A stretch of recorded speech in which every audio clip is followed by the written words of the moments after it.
Voici Mr. Stubbs. Il est arrivé ici en 2008.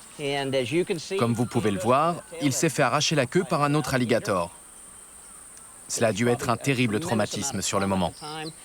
Mais il a survécu.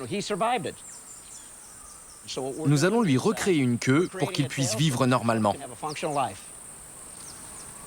Bien, Stubbs. Comme vous le constatez, il a une démarche très irrégulière.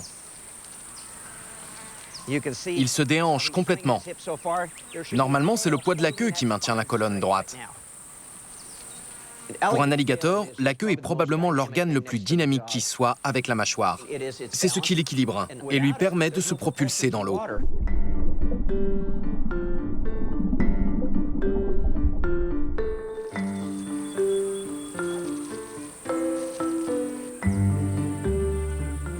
Quand on dit qu'on va fabriquer une queue pour Mr. Stubbs, les gens sont surpris.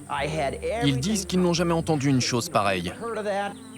Un monsieur m'a même demandé pourquoi diable je voulais faire ça. Franchement, je me dis que ce petit bonhomme a défié toutes les probabilités de survie. Et il est toujours là. Je trouve qu'il mérite un coup de pouce. Voici la toute nouvelle queue de Mr. Stubbs.